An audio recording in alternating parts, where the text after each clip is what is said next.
A spiritual illusion. You can find that on any other streaming apps that you so choose, and check out his stuff on Twitter at Solo Monk 256. So we appreciate all of his support of this show. He's putting out good music. David, I do appreciate you being in here this morning because it's been a stressful morning already. But I couldn't do it without David, and I know many of our longtime listeners and fans are definitely glad to see you and hear you today. It's nice to be back. Just not quite under the perfect scenario, but that's okay. No. We struggled through it. As you said, you're the relief pitcher, and you've been called in, and we're already losing. It's the bottom of the ninth inning. We're down about 12 runs, and we're calling on you to try to save the game. I think we're good. I just checked YouTube, and we're streaming on YouTube. So all right, awesome. If you are on YouTube or on Facebook, and that's how you're listening or watching, feel free to comment in. Let us know what's going wrong. We'll do our best to fix it. For those of you just tuning in, this is the Valley Labor Report. We are Alabama's only union labor radio show in this state, and we are proud to continue to cover labor movement stories here in North Alabama and across the South. So we got Anna and Megan on the Zoom, correct? Can y'all hear us okay? Just to check in. Have you got? Yes, hello. Awesome. All right. So, Anna, Megan, first of all, we appreciate you being here this morning. And we wanted to just give you a chance first to tell us who you are and tell us a little bit about the appeal. Meg, you want to kick it off? Sure. And it's just Meg, by the way, not Megan. Okay. Thank you. So I'm a reporter, or I used to be a reporter for The Appeal. We're kind of in a limbo state right now after everything that's happened. Anna, do you want to go? Sure. I'm Anna Simonton. I was a senior editor for The Appeal, which is a digital news outlet focused historically mostly on the criminal legal system. We've covered a lot of the injustices within that system, as well as the activism and organizing to change the way that we deal with, the harms that people do, and try to move away from mass incarceration and toward some other way of addressing things. Right now I'm working with the transition team to relaunch The Appeal into a worker-led news outlet, as y'all mentioned. Also, shout out to everyone in Alabama. I'm really happy to be here. My mom's from Dallas County. Thank you for having us. Oh, cool. That's awesome. Yeah, I know Dallas County very well. Selma, the seat of Dallas County, of course. And tell us a little bit. You mentioned the transition team and the plans to relaunch as worker-owned media. What led to that point? So The Appeal had been around for about 3 or maybe 4 years, working in the criminal justice space, doing reporting in that area. And for a while, there had been issues with the way the organization was managed, which the workers had brought up over and over and over again, and just it never got addressed. And so we began to feel, as people have left the organization and were pushed out or things like that, that our only option was to band together collectively to make ourselves heard and try to get the concerns we had raised addressed. So on May 10th, we did that, and it was kind of crazy because at the exact same time that we went public, like 5 minutes later, we got an email from management saying that there would be layoffs and that leadership was stepping away. And it was just like the timing was crazy. And because we had just publicly announced at that time, on Twitter with press releases, a website and all that, there was a lot of attention on us in that moment and on our union. And so we publicized what was going on with the layoffs, and we ended up we put out a request for people to send emails through Action Network to management, and we ended up getting 400 or more emails sent to management telling them to pause the layoffs. We asked management to pause the layoffs and rescind the one that had actually happened. And we ended up to recognize our union, and then the next day they said that they would voluntarily recognize our union. They rescinded the one layoff. They paused the other 8 or 10 that they had planned. And it felt like a huge victory, and it was. But then a few weeks later, they said that they were planning on shutting the organization down. And so at that point, we were already in negotiations with management, and our union tried to avoid a situation where the appeal was shut down. Ultimately, they decided that they weren't going to budge on closing the organization, but we, through our union, secured a lot of wins. We were able to secure a really generous severance package for all of our coworkers that covers, secures them financially and provides them with health care. And in addition to that, we're still in negotiations right now to try to get the rights to the website and things like that, so we can establish a new organization, a worker-led organization, and continue on with the same mission that we had before. It's interesting because when news broke, when y'all initially led with the we organize a union and we're asking for management recognition, and then minutes later the hammer dropped on the layoffs and things. I kind of started going back and reading some about the appeal and the history. I mean, us being from Alabama, unfortunately, we didn't know a whole lot other than what we seen initially on Twitter. I still don't know a whole lot, unfortunately.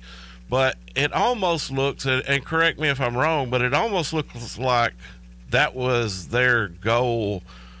And I'm not trying to squash the concept that they were retaliating against workers, because there may be leverage there, but it almost looked to me like that was their goal, was to shutter the doors initially, prior to anything else, with this diversion, or the separation from this Tide.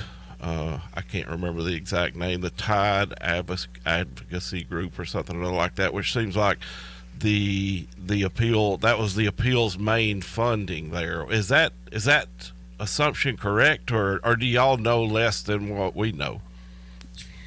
No, I think there's pieces of that definitely are part of our understanding. So Tides, that you mentioned, Tides Advocacy is the fiscal sponsor. So they're a 501c3, right. And the appeal, they sponsored a group called the Justice Collaborative that had been doing criminal justice reform advocacy work. The appeal started as a project under the Justice Collaborative and was editorially independent. So there's several layers of kind of nonprofits involved here. But we had been through a number of restructurings over the past year, including a merger of the Justice Collaborative and the appeal. So what were once two separate sides of an organization, one really focusing on trying to pass legislation and things like that. And then this, as journalists, that's not what we do. We write about that stuff. We're kind of all thrown together. And ultimately that was a powerful thing, because we got to know colleagues that we were siloed from before, and we built trust and we built power together. But in terms of the day-to-day operations of the organization, it was very confusing who was supposed to be doing what. Yeah. And that was one of the things that led to our union campaign, was just the constantly moving target of job reassignments and constantly shifting coverage priorities. We're being told to do one thing, and it's like urgent, and we have to drop everything and do it one day, and then the next day drop everything and do something totally different. Y'all, So we're coming yeah. up on a break. On the other side, we'd love to hear more about the staff union you guys organized and the mission that you have going forward. This is the Valley Labor Report. Please stay tuned. Looking forward to it. You're listening to the Valley Labor Report with David Story and Jacob Morrison. Got the mics. All workers deserve fair wages, affordable health care, and a retirement plan that enables them to retire with dignity. All workers deserve to have a say about the terms and conditions of their employment, not just the bosses. With the machinist union's over 600,000 members having our back, Local Lodge 44 in Decatur, Alabama has been serving workers' interests for over 20 years. Our members have the best health insurance in the area with zero deductible plans. We set the bar for pay in the area with over $40 an hour rates, consistently averaging the highest non-college degree jobs in North Alabama with some of the best retirement plans in the industry. We can do the same for you. Together, we remain united, raising our voices to ensure justice on the job and service in the community.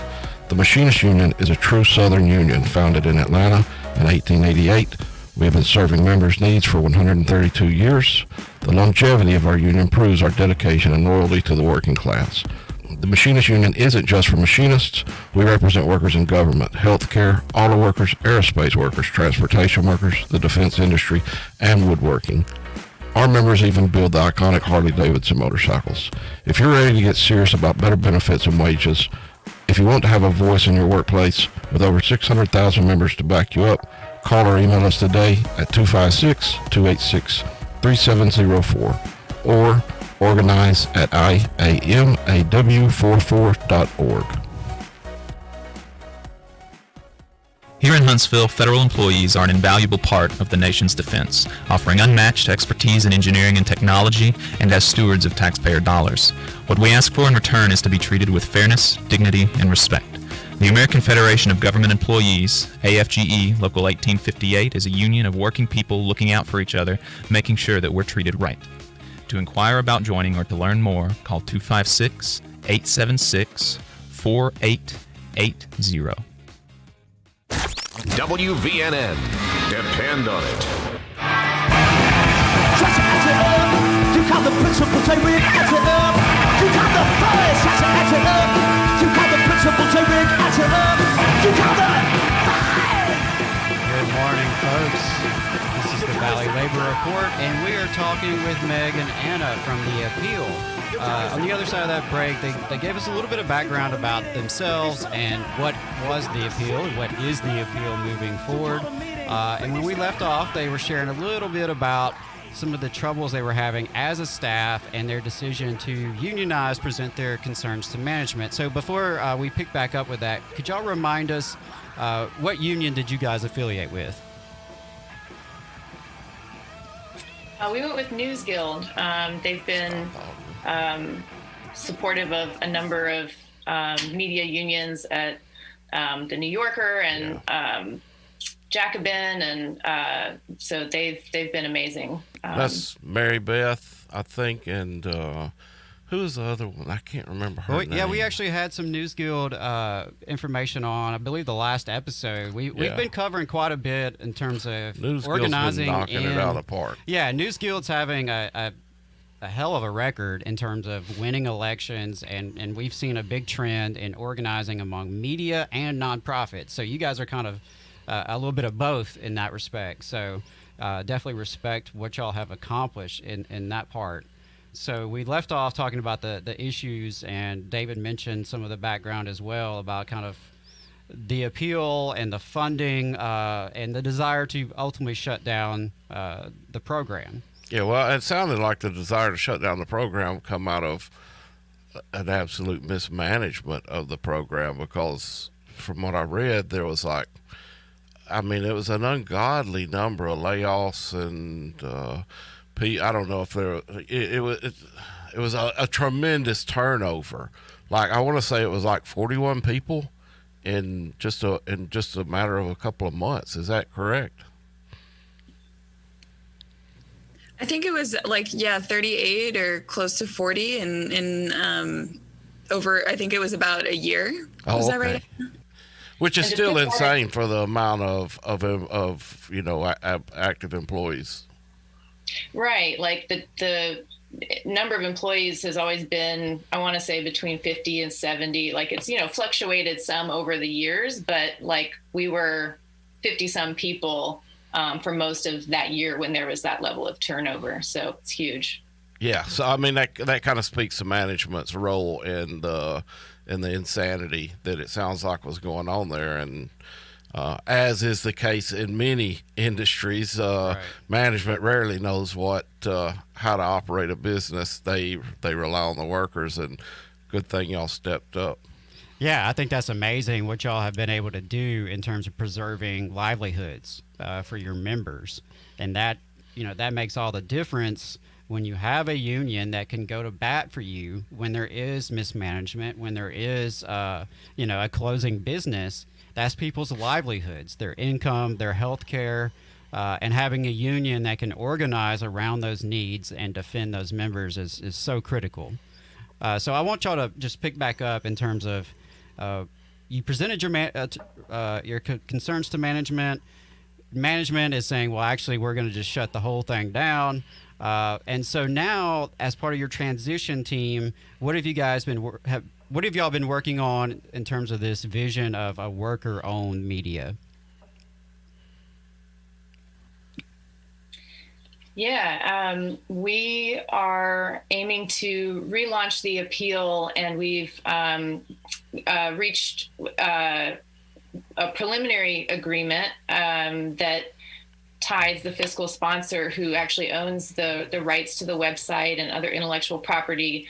We'll transfer that and other non-financial assets once we've created a new legal entity. So we'll technically be a separate organization, but the vision is to build off of the work of the appeal and to continue publishing on the appeal website, and to really get back to our roots in terms of reporting on criminal justice issues, and to do so with a sharpened focus on racial justice and the communities that are affected the most by the criminal legal system. Interesting. So are y'all organizing now as a cooperative that, will be democratically functioning? So we're going to stay a nonprofit, and so we can't be a cooperative in terms of the actual legal entity and in terms of as like an economic structure. So we won't have cooperative ownership, but we are looking at models of what's called a worker self-directed nonprofit, and so there will be a democratic internal structure in terms of how decisions are made. And how the work is done. And I assume that's because of just because of the legal ramifications with wanting to stay with a nonprofit 501c and not being able to do the cooperative. That's interesting. But it's still going to be worker led. And I guess that begs the question is, where does the union kind of fall now? Because what role are they playing in the entire thing? Meg, did you want to take that? Sorry for throwing the hard questions. I'm very interested in this. I broke away from the radio station about a month ago with the intent of starting a worker cooperative here, and so this is kind of a personal, a challenge for me as well. Yeah. Yeah, and we definitely want to stay unionized. It's kind of, like you said, it's weird because we unionize the past organization that has since shut down, but we're doing a lot of the work that we're doing. Like, obviously, we could not be here right now without the victories that our union secured. We are all working without pay to do this. And if we didn't have the financial security that we had secured through our union, if we weren't in a position to negotiate with Tides to get the intellectual property through the wins of our union, we wouldn't be able to do all this. So we And we're kind of like self-organized in much the same way that our organizing campaign to get the union in the first place was. We're working in a series of committees with like people working on messaging, people working on securing funders, people working on all the legal needs that are required to establish an entity. So we're already operating like a collective, and we want to continue to be unionized going forward. We're still in touch with the amazing person from News Guild who was working with us, Michael Applegate. Shout out to Michael Applegate. She's the best. And that's just something we have to figure out as we continue. The intent is certainly there, but like it's all confusing because we're not a thing right now. Yeah, you don't have a management to negotiate with, I don't guess. What the last question before I let Adam jump in, because I see he's about chomping at the bit. What about Rob Smith? Because every article that I've read, I want to hate this guy, and I'm just hoping that somehow he's out of the picture now. So I mentioned that we're still in the process of securing the intellectual property and the assets that we need. So it may be a month or two before you can tell us how you really feel. Is that what you're trying to say? I'll just say we really want to focus on moving forward and all of that. But no, Rob, what we do know is that he's on to the next thing. We don't know what his next project is, but he's already working on some kind of new venture. Yeah, so we don't really care what his new project is. Except for those people who may be working for him, in which case, please call us. Yeah, we'll help you out. We're coming up on a hard break here, so after the break, I definitely want to hear from y'all in terms of how we can help, how our listeners can help, how your readers can help.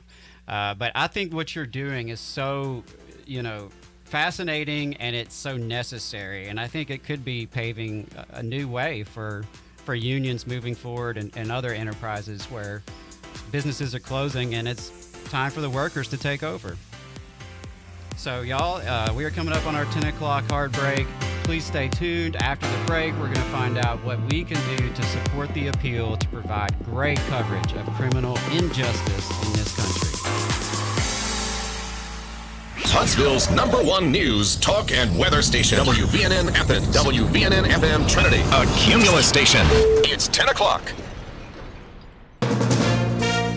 From ABC News, I'm Derek Dennis. More deaths, more heartbreak in Surfside, Florida. 7 more bodies recovered since yesterday in the rubble of the condo collapse. That brings the death toll to 86 victims, with 43 others still unaccounted for. Surfside Mayor Charles Burkett says the recovery effort is moving fast. Given the current pace, it appears very likely that the site will be cleared a lot sooner than many expected, at least as it pertains to the area where the remaining building was demolished. It's been 2 weeks since the devastating collapse. New guidance from the CDC on kids going back to school this fall. The CDC is urging schools to open and return to in-person learning this fall, saying vaccinated students and teachers don't need to wear masks. But individuals 12 and older who aren't vaccinated should still wear them, which includes millions who are under 12 and can't get the vaccine yet. Unvaccinated children should learn at least 3 feet apart, but the CDC says spacing limitations should not stop schools from reopening. ABC's Kaylee Hartung, individual school districts still get the final say.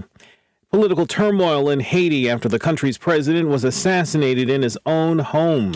You have the acting prime minister along with another politician who was recently appointed by the president, but he wasn't sworn in, and the president has been killed. And now there's a third name, a third man who is said to be the new prime minister after political groups came to an agreement to pick a new president and a new prime minister. ABC's Marcus Moore in Port-au-Prince. 2 Confederate statues, one of General Robert E. Lee, the other of General Thomas Stonewall Jackson, have been removed in Charlottesville, Virginia. We are so far from the perfect union, yet one step closer today as these 2 statues come down. Charlottesville Mayor Nakia Turner. The monuments helped spark a violent and deadly white supremacist rally in the city 4 years ago. You're listening to ABC News. Oil drilling investments involve a high degree of risk and are only suitable for SEC-accredited investors. Attention high net worth investors. Oil and gas investments have always been an ideal tax advantage and have been a way to invest and take a 100% write-off. The new administration is threatening to take this away. Invest in domestic oil drilling for a full tax credit this year. When you invest in oil, you get a 100% tax write-off. The OPEC cuts, cancellation of the pipeline, and pent-up demand from the pandemic has created the perfect storm for oil prices to shoot upwards. Analysts are predicting it could go over $100. Opportunity is knocking. Support domestic U.S. oil drilling and production and make your patriotic investment in oil and get a complete 100% tax deduction write-off. Call Encore Energy at 800-287-6691. That's 800-287-6691. 800-287-6691. That's 800-287-6691. My name is Dr. Zach Hayden, and I am the Executive Director of the Automotive Free Clinic. I hold a PhD from Berkeley and 2 Automotive Service Excellence certifications. The Automotive Free Clinic is a 501c3 nonprofit shop in Prattville, Alabama, and I have 7 years of experience in the automotive field. We began as a pandemic project in March of 2020 with a dream of providing free and low-cost automotive repair to disadvantaged people. Our shop works by providing parts to community members at commercial cost, and labor is on a pay-what-you-can basis. Our shop was a mobile repair shop for approximately 1 year. During that time, we repaired almost 70 vehicles and gave away 2 vehicles to needy community members. We need your help to continue providing this service. Our staff of about 12 are all volunteers, including 2 technicians, but we do have overhead, including shop rent, insurance, service manuals, tools, and utilities. To make a donation, please visit automotivefreeclinic.org. Thank you. The talk station in Alabama, WVNN. Depend on it. Put it there, boy, and we'll show these fascists what a couple of hillbillies can do.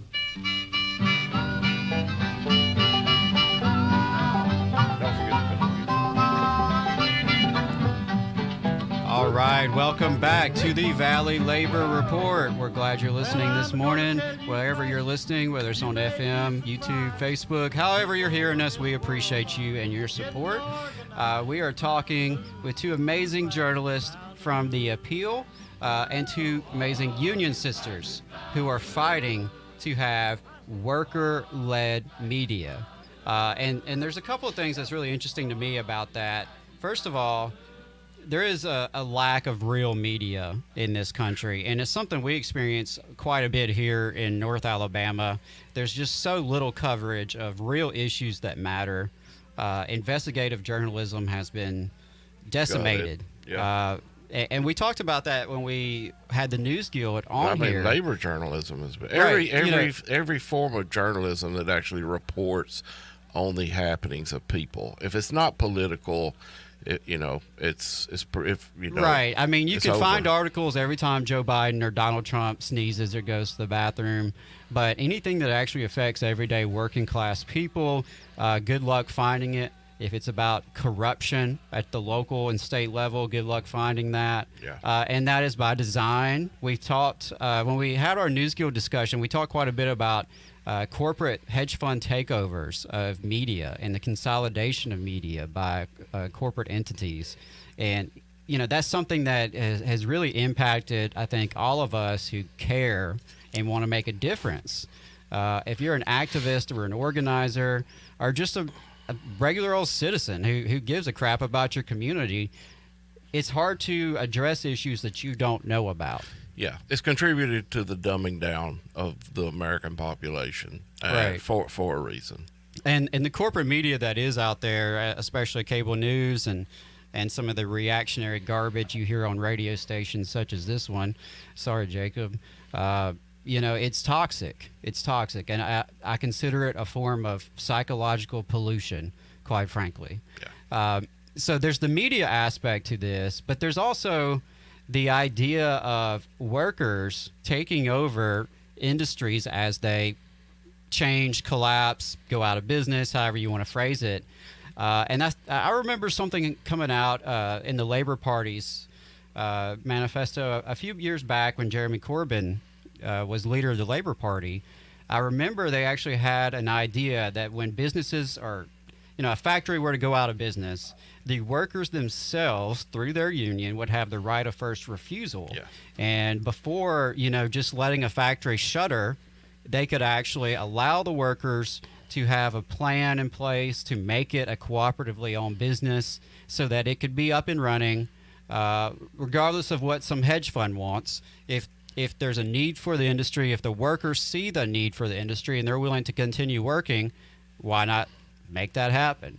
It's a great way to have an actual rising tide lift all boats, not the trickle down theory that we've been exposed to for the last 40, 50 years of neoliberal hell. So with that rant over, I want to turn it back to our sisters from the appeal. And if it's okay with y'all, could y'all share a little bit about how you're going to pull this off, and what kind of help you need from the community to do that?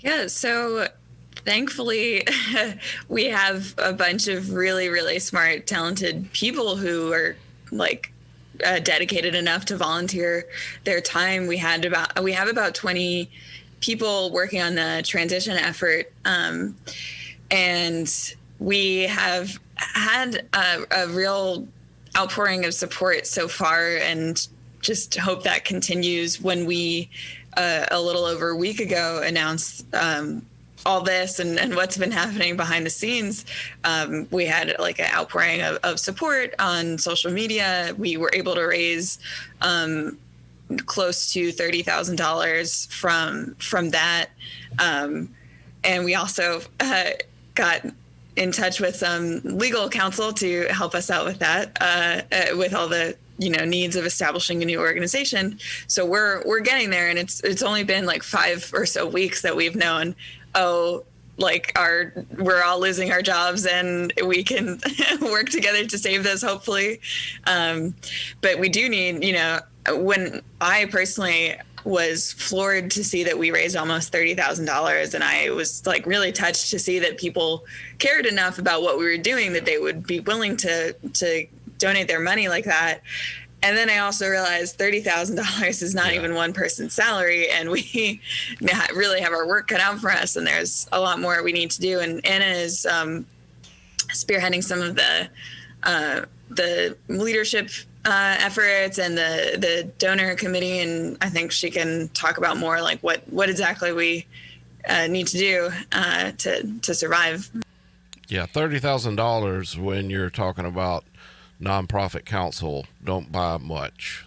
So yeah, and I would assume that, as great work as the News Guild has been doing, they haven't been in existence for so long, for very long. So they're not, the financial juggernaut that you see with a UAW or somebody like that. So I would assume financial support needs to be ongoing. Yeah, and thanks to our partnership with Scalawag, an amazing outlet for Southern journalism and storytelling, we've been able to raise those small dollar donations like Meg mentioned. And I think that gets back to what y'all were saying about the media industry. This is such a different show of solidarity, the way that Scalawag stepped up, because historically this has been an industry that runs on competition. Right. And this is one independent outlet to another, providing some of the infrastructure that we didn't have, because we don't have the right to, the website and things like that where we could fundraise off of. Now we have a pop-up on the website. So if you go to theappeal.org, there is a way to get to that donation page. And yeah, we're going to be seeking out, major donor support. But we want to diversify that revenue so that we're not as reliant as we have been on grant funding, and try to turn the support that we've seen from, people donating $5, $10, and $20 into possibly a membership program focused on recurring donations, and one where, the people that are finding value in the work that we're doing are in turn shaping that work, and that we're, responsive to the needs of our readers. I think that's really great stuff. And it's, like I said earlier, I think y'all are pioneering, some new tactics and some new paths forward for not just for media, but for other industries and other unions. And I think this is that's why we wanted y'all on the show, honestly, because Yeah. it's cool. It's cool what y'all are doing. It's different. The journalism that y'all do is incredibly important because we have such a broken criminal justice system in this country that disproportionately affects working class people. It is a working class issue. The working class is much more diverse than our capitalist elites, and unfortunately it's our black and brown brothers and sisters who are targeted first and foremost by this system. So the work that you're doing journalistically is important, and this work that you're doing to create this new model is going to be something for all of us to keep our eyes on. And I hope that by being on today's show that maybe there's a few of us who have learned a little bit about what y'all are doing and can chip in and support the cause as well. And I love what Scalawag is doing. I like Scalawag, some friends on the show here. Yeah, they do great work, and like you said, it is sort of a competitive industry in media. Everyone's competing for clicks and shares and advertising. So the fact that they teamed up with y'all, I think, is a great demonstration of solidarity. And it gives me an opportunity to throw a jab at my brother Chris Brooks, because I talked with Chris Brooks about 2 months ago, maybe 3 months ago. We were on a show together in New York City, and then before the show I asked him, why are we not pushing towards cooperative, collective media outlets? And he kind of poo-pooed the idea. So whenever I seen y'all's announcement that you were working towards a worker-owned media outlet, I made sure to tag him in it. So if you're listening, Chris, ha ha ha, I got the last laugh. But if you are interested in supporting the Appeal, I just went to their website, theappeal.org. I mean, it's immediate, a pop up to the work continues, support a worker-led effort to relaunch the Appeal and donate to help continue our vital work. And some of that vital work is something that we cover regularly here, especially with the police violence that goes on across the nation, and especially in minority communities or communities that may be less prosperous than ours. So they are doing that work and keeping a spotlight on it, and I think it's important to keep a spotlight on it because it ain't going away. As much reform as, I don't know if I'd even call it reform, I hadn't seen much reform, but as much reform as a lot of the Democrats claim that they're trying to push, we're not seeing it. So we definitely need to support them in keeping a spotlight on it. Absolutely. Do y'all have any final messages for us, or maybe a glimpse into the future of the Appeal? Just thank you so much for having us on and for noticing what we're doing and caring about it. And we're really excited for what the future holds for all of us. I'm so impressed by my colleagues every day. Like, I can't believe this is the talent this organization had managed to pull together and then ignored before. And we have some really great reporters, great editors, fact checkers, all working with us. And I'm just so excited to, one of the reasons we organized was because we all came to the Appeal because we care so much about its mission to highlight what is going wrong with the criminal justice system, and that things simply aren't working, and that this is literally upending people's lives and causing so much harm. And that's what drew us all to this organization. However, the way that it was managed really prevented us from doing our best work, and kind of hamstring people. Not to cut you off, The Valley Labor Report is also supported by listeners like you. If you value the work that we are doing, injecting a different perspective into talk radio, and you have the means, consider signing up for a monthly donation on patreon.com/The Valley Labor Report. Again, that's patreon.com/The Valley Labor Report to support our work and keep us on the air. If you're looking for contractors with lower than average EMR and TRIR, if you need to supplement a workforce at any level for any amount of time, if you need iron workers that come trained and certified at no extra cost, or if you need workers from superintendent down to general laborer and you're looking to start work on a project, or you're unhappy with your current contractor situation, you need to call my friend Jeb Miles with the Iron Workers Local 477. They only work with the best in the business, vetted contractors, and can do all kinds of jobs from roofing to steel and bridge erection, from welding to heavy rigging, from structural repairs to machinery alignment, and much more. They supply manpower on 4 of the 5 largest projects in North Alabama, so you know they're legit. If you need good quality, safe, efficient, diligent, and knowledgeable workers on your job, then you need the Iron Workers Local 477. Call Jeb Miles at 256-383-3334. That's 256-383-3334, or via email at local477@bellsouth.net, and make sure you tell them that you heard about them on the Valley Labor Report. This is News Talk 770 AM, 92.5 FM, WVNN.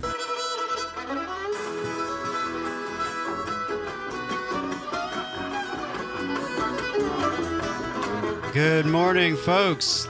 We are at the Valley Labor Report.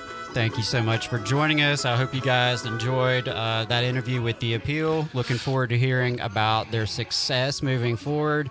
We'll make sure we share that link in the comments on the streams as well. Yeah. If you guys can afford it, chip in, support what they're trying to do. I think it's really great, innovative work.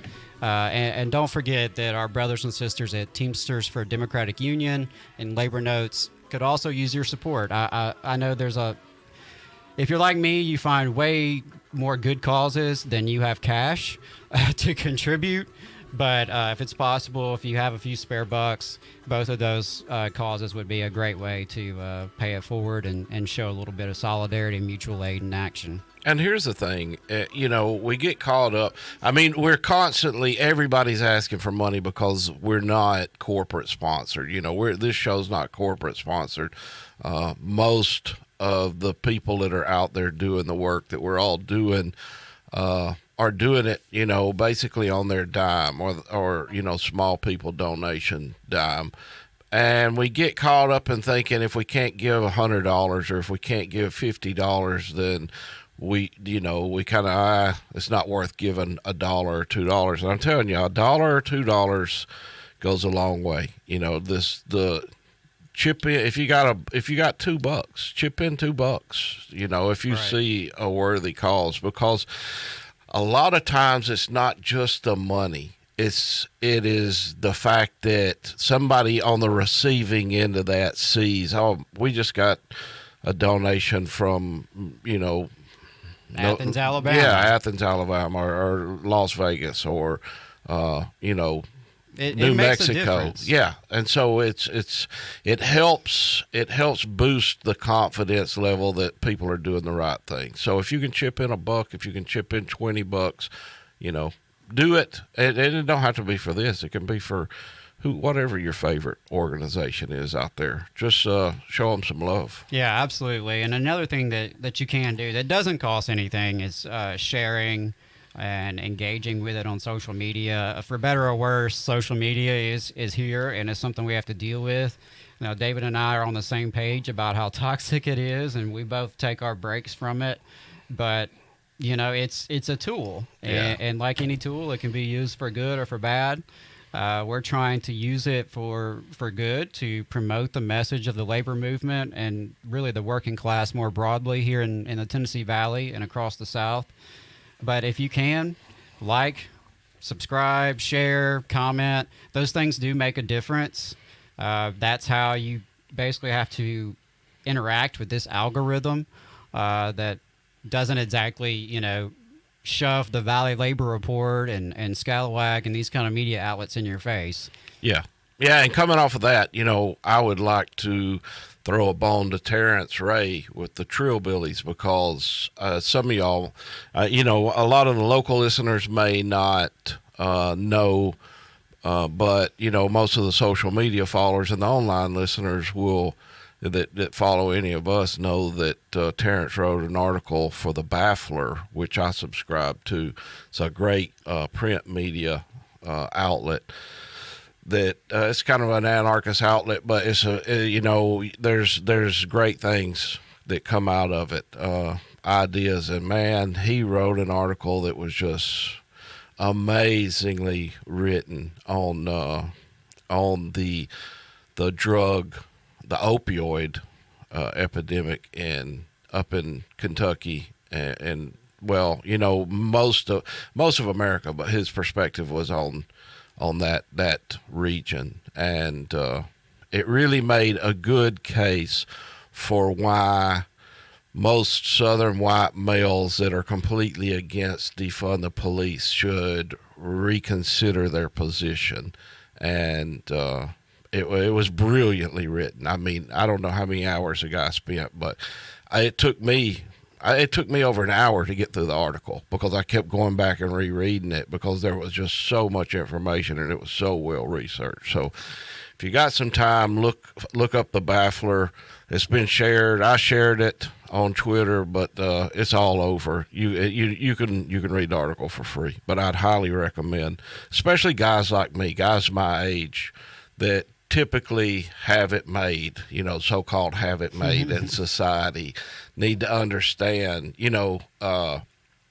my family is plagued with addiction, Everybody listening has friends and family members impacted by addiction or by the consequences of our government response to addiction. Yeah, and that was kind of the whole intent of the article, was to show that not only has the government's response been absolutely horrendous, the criminal justice system's been absolutely horrendous, but they've also convinced us to be absolutely horrendous to our neighbors and to our family, because these people that have fallen prey, and myself being one of them, to these addictive painkillers and other things, that they're terrible people, and they're not. They're mostly working class people that's been injured on the job, right?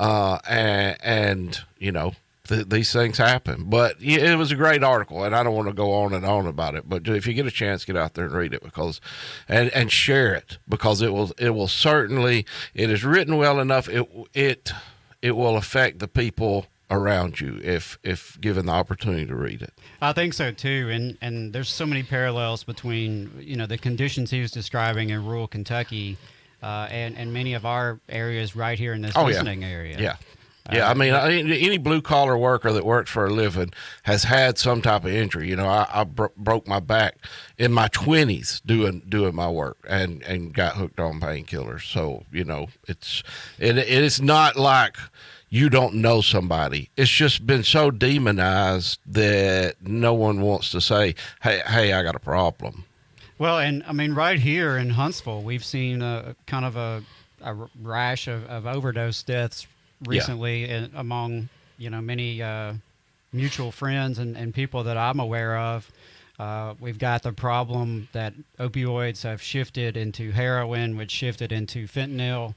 Which we all seen coming. Right. As soon as the government cracks down on pain pills, then I mean you only have one option. There is no other option for an addict, and that's to go to something that may be more illicit that's easy to find, and truth be known, it's cheaper. Right. Well, I mean, and that's the thing, is that we have sick people, whether because they were hurt on the job or because of past trauma in their lives or addiction in their families, people who are sick. And they have not been given care. They've been given incarceration and demonization. One of the things that stood out to me in that article was the way in which local media, sensationalizes addiction and so-called crime waves. And that's, man, is that relevant? And lies right now? about it. And flat out lies about it. Right. That was some of the points that, in the article. Right. I mean, just completely false statistics about, these imaginary crime waves. And we're seeing that resurgent in the mainstream media right now. They want you to be scared about crime. They want you to be scared about your neighbors who may be addicts. and they need help. Yeah. Now, they don't want to do anything about poverty. They don't want to do anything about any of the root causes of crime, but they want you to be scared of crime. And they want to exaggerate and inflate the statistics. And they want to do that to justify their own abusive policies that created these problems in the first place. Yeah, this authoritarian, yeah. And that's the thing that has stood out to me is, like virtually everyone else listening to this show, I've lost loved ones to addiction and seen firsthand how much of a struggle it can be. But the truth is, I know plenty of people, and you do too, who had more devastating consequences from the police state and the way we treat addiction than the drugs themselves. Yeah. Because if there's anything that's more dangerous than opioids, it's probably going to jail. Yeah, when you're addicted. Yeah, no doubt. Being beaten by police, being incarcerated when you're dealing with an addiction, and unfortunately, even a weekend stay in jail doesn't guarantee that you walk out of there alive on Monday. Yeah. And those are the devastating consequences from our drug policy that has failed. And it's failed in terms of the people. Yeah, and it's a fiscal issue too, because there's going to be a lot of conservatives that listen to this radio show that's going to say, well, they get what they deserve, yada, yada, yada. But they you're paying shouldn't for be this. doing this. There's a fiscal, financial component to this too that directly affects your pocket. So let's talk for just 1 second to those libertarians and conservatives that's only concerned about money. It directly affects your wallet. If you think that it's cheap to keep somebody locked up in jail, go down there and talk to your local sheriff. I can promise you it's not cheap. And it's not because they are given great conditions. No. I mean, by all means, it's not because they're living in luxury. Yeah. One of the points in Terrence's article is they said for every dollar that is spent in rehabilitation, the city, and this was the area's statistics that they had came up with. For every dollar that they spent in rehabilitation, they saved $2.70 in incarceration. So, it's fiscally responsible, but it's also emotionally the right thing to do as well. Right. I mean, the war on drugs has been a war on people. I mean, it's like the war on terror is a joke. Right. It's a war on people, especially black and brown people, and disproportionately working class people, because wealthy drug addicts, they're not the ones going to jail. Nah. Wealthy drug addicts are the ones who have access to rehab. Yeah. They have access to treatment. As with every war folks. every war we've started in the past 50 years in the United States has been a joke, just as the war on terror, just as the war on drugs, just as the war on communism. We wage these constant battles because we need an enemy. It's the unfortunate part of being an American. Well, that's how you keep the dollars flowing, and those of us in the Huntsville area know that all too well, because we know our economy floats on the federal war machine. So, with all that said, I do want to mention that we will be discussing everything happening in the labor movement across the South when we get back from this commercial break. And there's some very troubling news coming out of Brookwood, Alabama about continued violence on the picket line. Yeah. So all that and more after this break. Stay tuned to the Valley Labor Report. You're listening to the Valley Labor Report with David Story and Jacob Morrison. This is News Talk 770 AM, 92.5 FM, WVNN. News starts now. New mask guidelines from the Centers for Disease Control saying that vaccinated teachers and students can go maskless in school this fall unless the school district says otherwise. Dr. Tom Frieden, the former CDC director. The guidelines are a really important step because they emphasize that in-person learning is extremely important and it can be done, even despite the increasing Delta variant. But it has to be done with layers of protection. Already, California says masks will still be required. The Miami-Dade County Courthouse will begin immediate repairs after a review prompted by the collapse of the Surfside condo building. Overnight, more victims recovered. 86 deaths have now been confirmed. Work to remove a statue of General Robert E. Lee began in Charlottesville this morning. Same statue where a push to remove it became a rallying cry for white supremacists and other racist groups, culminating with the 2017 rally where peaceful counter-protester Heather Heyer was killed. I'm Dave Packer. ABC News. The Valley Labor Report is also supported by listeners like you. If you value the work that we are doing, injecting a different perspective into talk radio, and you have the means, consider signing up for a monthly donation on patreon.com/The Valley Labor Report. Again, that's patreon.com/The Valley Labor Report to support our work and keep us on the air. You can depend on Yaffe for the latest news in Alabama. Listen to the Yaffe program 9 to 11 a.m. on WVNN. Depend on it. WVNN.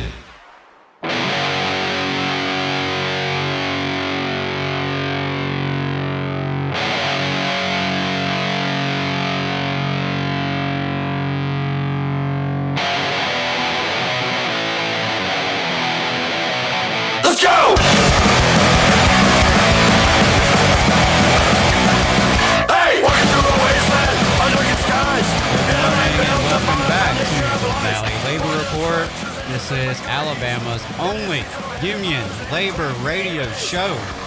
We are here preaching the gospel of solidarity. Working class kicking ass. That's right. That's right. I think we're allowed to say that. I'm not sure. If not, then please send those complaints to Jacob Morrison. Since he's not here today, he can get the complaints. So, as promised, I wanted to share with everyone what's happening across the country, particularly in the Southeast, with unions. And as you know, those of you who've been listening lately, we get this from Jonah Furman. He's a great writer, an organizer, and he puts out Who Gets the Bird. Ends up in your inbox every Thursday to Friday. Please subscribe. Please, if you can, donate to him as well. He is doing something really cool, which is monitoring anything and everything that's happening with the National Labor Relations Board and virtually anything else he can find happening in the world of labor. So this start with some new organizing here in the South. There are 17 workers with AmeriGas Propane in Brooksville, Florida, organizing with Teamsters Local 79. We have 11 HVAC technicians with Vulcan Heating right here in Madison, Alabama, unionizing with UA Local 760. And who is UA Local 760? That's the plumbers. And Oh, pipe okay, that's fitters. plumbers. Pipe fitters. Okay, so they just call them. What is UA? You know, I've been wondering because that myself. I seen that I think it was Thursday night it come out, and I was like, who in the world is UA? Maybe that's the plumbers and pipe fitters, but... that one confused me as well. But those are the plumbers and pipe fitters out of Muscle Shoals area, I believe, is local 760. Okay. So cool. Well, good on them. Yeah, if y'all are listening, great job, brothers and sisters. Organizing. There are 9 workers for steel and aluminum products company EMJ Metals in Orlando, Florida, who are organizing with the steel workers. While this one's not in the South, I thought it was kind of funny. 8 bud tenders at a weed dispensary in Seattle are organizing with UFCW Local 21. So good on them. There's been a lot of that in the last year. Most of them has been going with the Teamsters, but, good to see UFCW coming in there. Yeah, absolutely. 39 case managers for healthcare contractor Comprehensive Health Services in El Paso, Texas, voted 11-7 to join Operating Engineers Local 351. That was a win. Unfortunately, there was also a loss here in the South. 19 workers at airbag manufacturer Dacell in Beaver Dam, Kentucky, voted 5-13 against joining UA Local 633. Moving on, there are quite a few strike actions that I'm going to get back to here in just a second.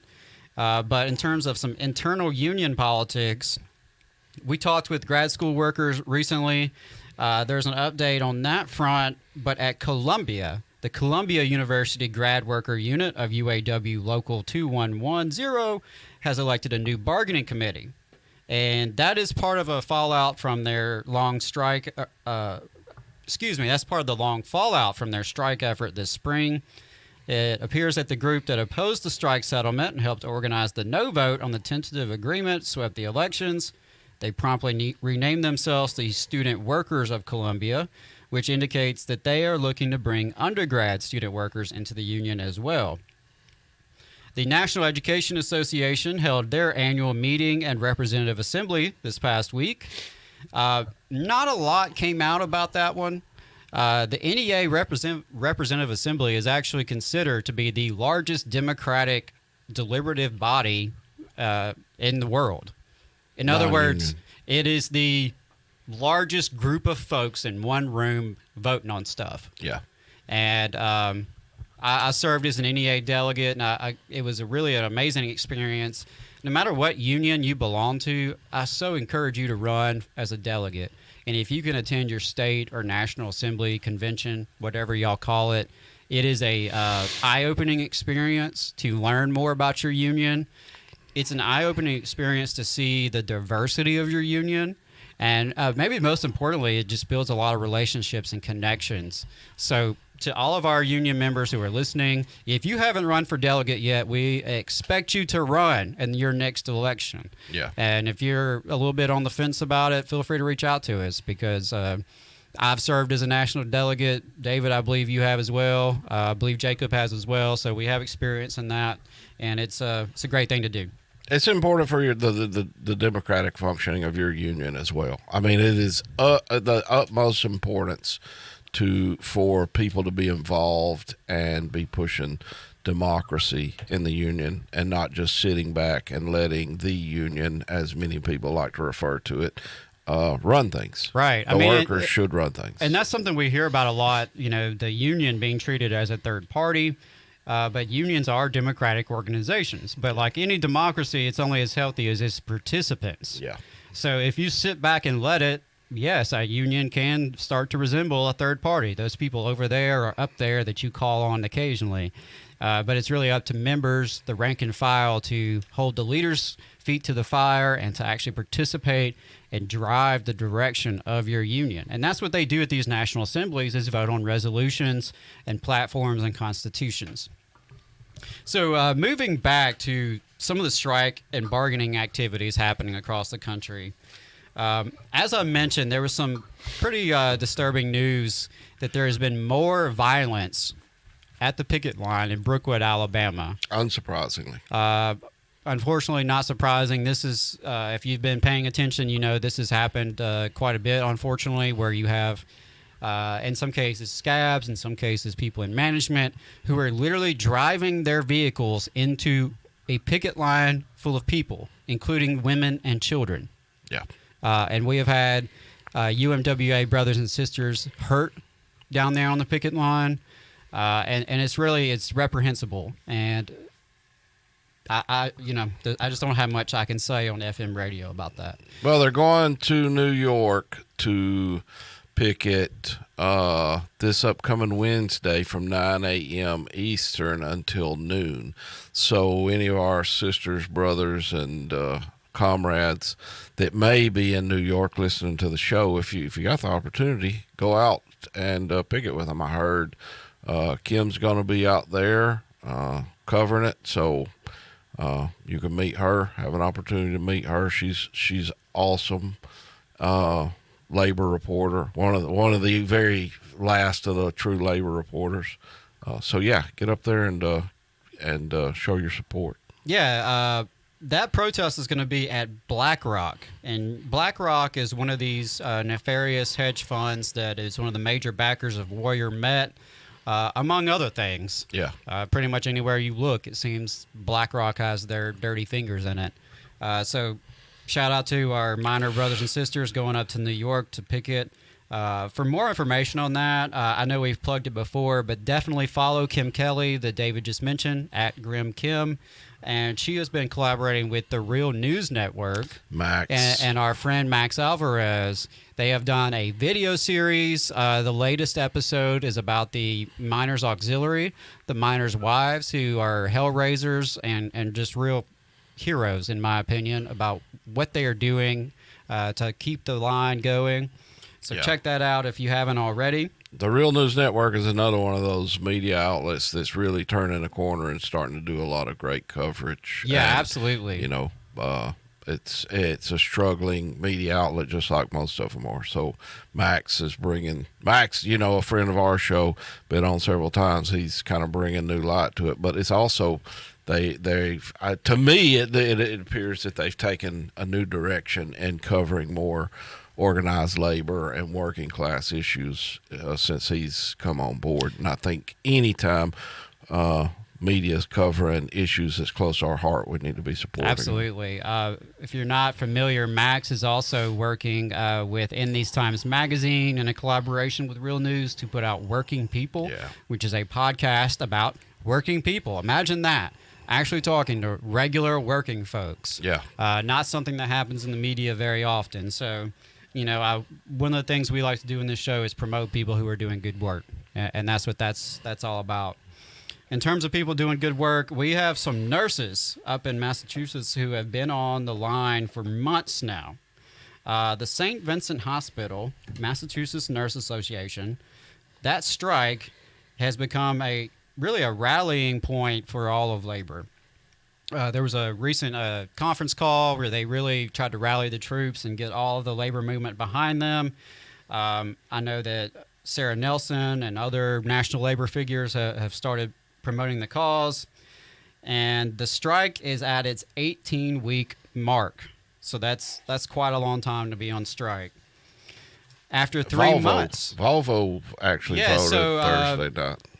So originally I was going to tell you there weren't much updates on Volvo, but breaking news that yes, there is an update. So the Volvo truck strike in Dublin, Virginia, had yet another tentative agreement put out, and I believe this is the third time in a row that TA was voted down resoundingly by the rank and file membership of UAW Local 2069. So, usually when you see something like that, that tells you one, if not two things. Usually indicates the company has dug their heels in and they're not giving much ground. It may also indicate that, the bargaining committee is not necessarily putting out something that the rank and file wants. For whatever reason, whether that is company obstruction or anything else. So, I'm not in a position to comment on that case specifically, but, shout out to those workers who have maintained their strike and are determined to get an agreement that they actually can believe in. Yeah. Yeah, well, I mean, and, to the bargaining committee's defense, there's a lot of times serving on the bargaining committee numerous occasions in my life. It's a thankless job. And many times your arm is being twisted by other people. Yes. So, for all the great things that unions do, they do like to keep workers on the job because that's their livelihood, especially your non-rank and file officials. That's how they earn their living, is through our dues, and they don't like for us to be on strike. Simple as that. So, the bargaining committee may be having their arms twisted a little bit in the back rooms, but if they're anything like our bargaining committee, they're coming out and talking to people on the floor saying absolutely reject this contract. Right. No matter what. See, that also happens a lot where the bargaining committee comes out with an agreement and they know it sucks and they'll tell you straight up it sucks. But it's the agreement that could get hammered out at the table that they have an obligation to present to the membership. Yeah. And in many cases, I can tell you on the last contract that we came out of, a substantial bonus was tied to us recommending the contract. So it was an $8,000 bonus if we recommended the contract. If we did not recommend the contract, it was no bonus. And so you come out and you say, we recommend this contract based on the $8,000 bonus, and then you walk down after you've left the podium and tell everyone, personally, I would never vote for this contract a day of my life. Right. You have a responsibility to do what's in the membership's best interest, and leaving $8,000 on the table is certainly not in the membership's best interest, but there's other ways of handling that as well. When you act as a bargaining committee, you do what's in the best interest of the membership, and when you walk away, you tell them what you actually think about that contract. Yeah, and I think that's why what you mentioned earlier about internal democracy in your union and being engaged. That's why that's so important. And that also harkens back to our interview with those Teamster brothers and what they are trying to do to have a more democratic union. Continuing on, there's not too far from here in Tullahoma, Tennessee, hundreds of metal trades workers at Arnold Air Force Base went on strike. That's the first time they've been on strike since 1990. While this is a little outside the South, over in Topeka, Kansas, around 600 Frito-Lay workers have gone on strike. And that's the first time they've been on strike in that factory since it unionized in the 1970s. Yeah. So that... Everybody's pissed off. Yeah, imagine that. People We just are come pissed. out a year and a half. We are pretty tired of being screwed over and proud to see many of our brothers and sisters standing up and fighting back. Yeah. The months-long lockout at ExxonMobil in Beaumont, Texas is continuing to drag on with USW Local 13243. They've been meeting with the company but making no progress. And so that's a little bit about some of the strike activities that are happening across the country, especially here in the South. And part of the reason we share that with you is, for one thing, you're not going to hear it from other news. But the other thing is to maybe give you a little inspiration. In some of these cases, it's a dozen workers or less. No matter where you work, no matter what your industry, if you work for a living, if you sell your labor, you can organize. Yeah. And if you can organize, you can have a union. And if necessary and when necessary, you can go on strike and fight back too. It's amazing how many people think that I can't get a union here. We'll come back. You're listening to the Valley Labor Report with David Story and Jacob Morrison. The Valley Labor Report is also supported by listeners like you. If you value the work that we are doing, injecting a different perspective into talk radio, and you have the means, consider signing up for a monthly donation on patreon.com/The Valley Labor Report. Again, that's patreon.com/The Valley Labor Report to support our work and keep us on the air. The American Federation of Government Employees, AFGE Local 1858, believes all workers are entitled to fairness, dignity, and respect. AFGE also knows that the best way to guarantee proper treatment is for workers to stand together, united, looking out for each other. In AFGE, we fight for workers every day to ensure a workplace that is safe and free from harassment. If you're a federal employee and want to be a part of this union to protect yourself and your fellow workers, call 256-876-4880. WVNN.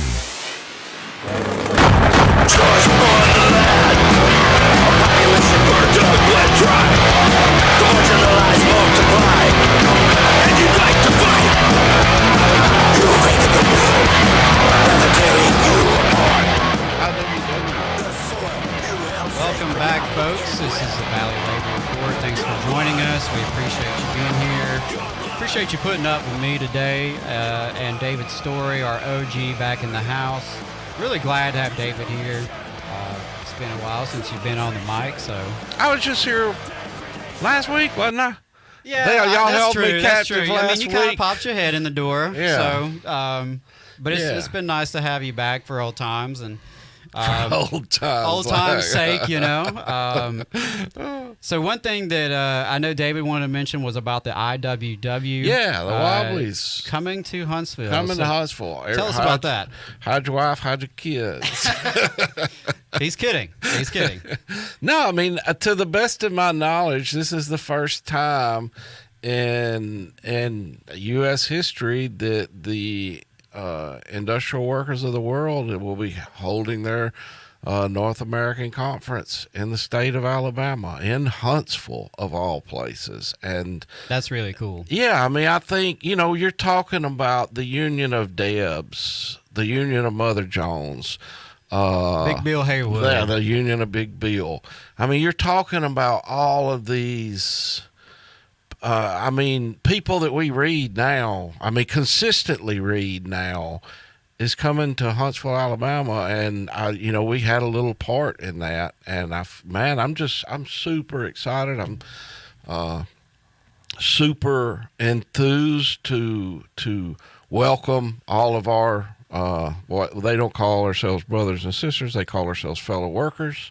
And that's basically what we are, all fellow workers, but all of our fellow workers across the nation to Alabama, show them that, because there's several of them mentioned, I'm just going to be completely honest, several of them mentioned, hey, we're worried about coming to Alabama.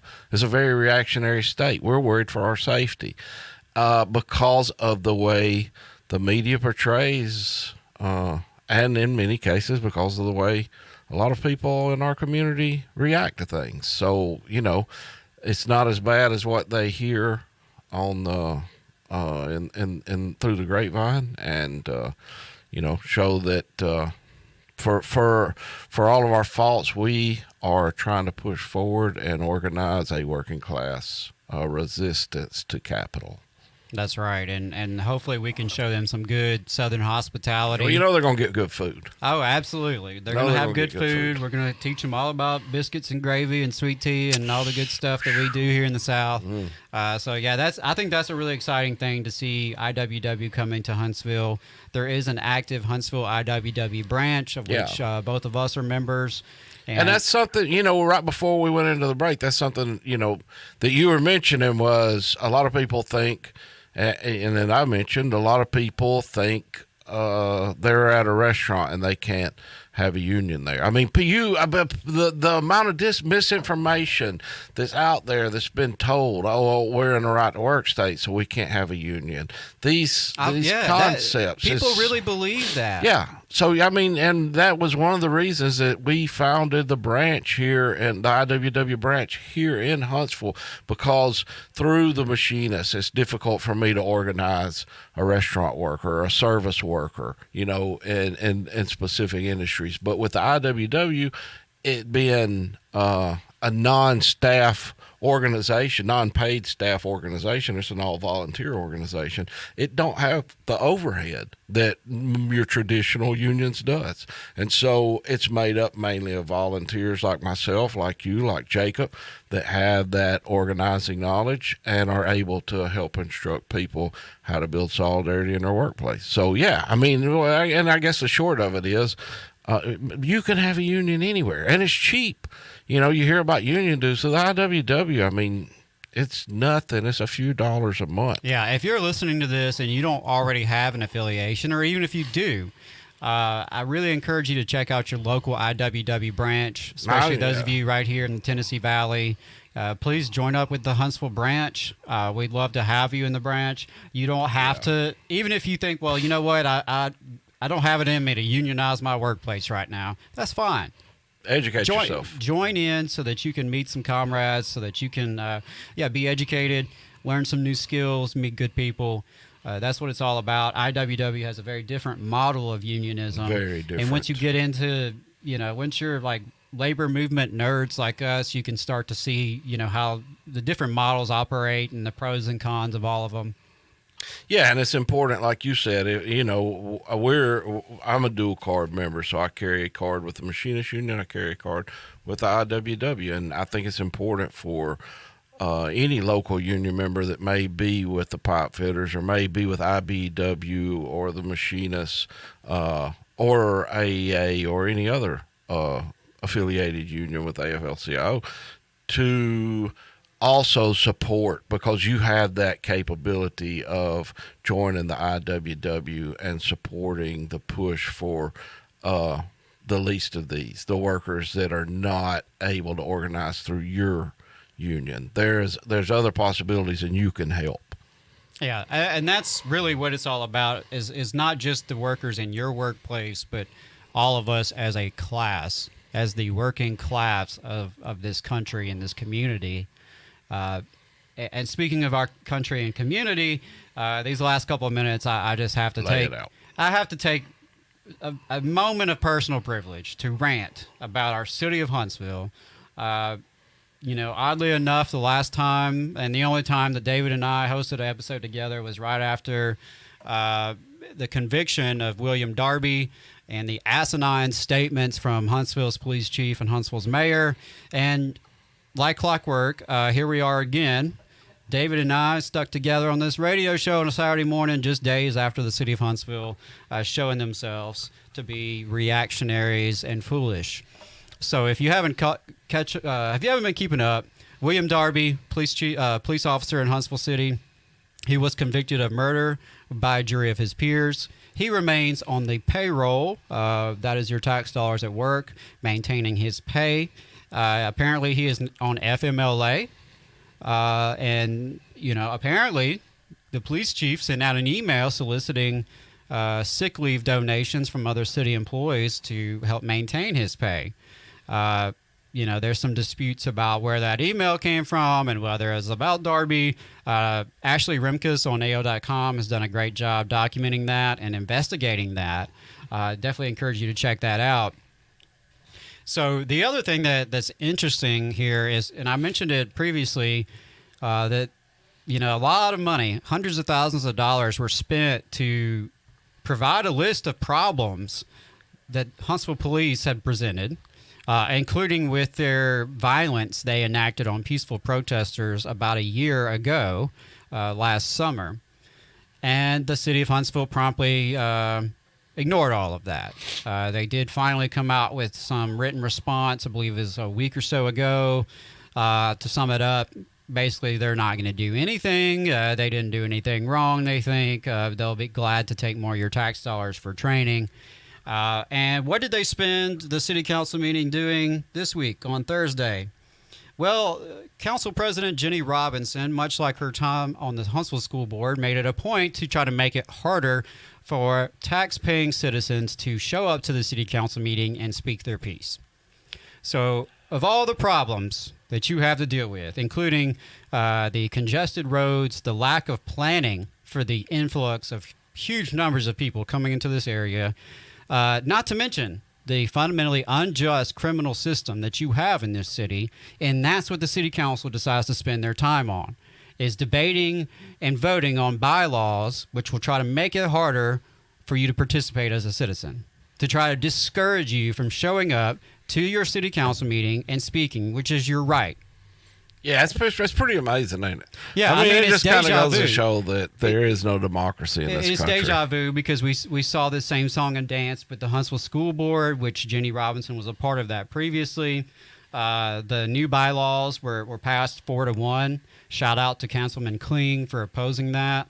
I know that he felt it was basically a waste of time to be arguing over that when there are so many other important issues. Yeah. And I think it was very revealing. If you go back and check some of the comments from the council last Thursday night, including Councilwoman Akridge, they all but came out and said it was because they were tired of people complaining. They don't want you showing up. They don't want you asking for change or reform. They just want you to shut up, stay quiet, don't be engaged, don't pay attention. Just let them keep doing their thing.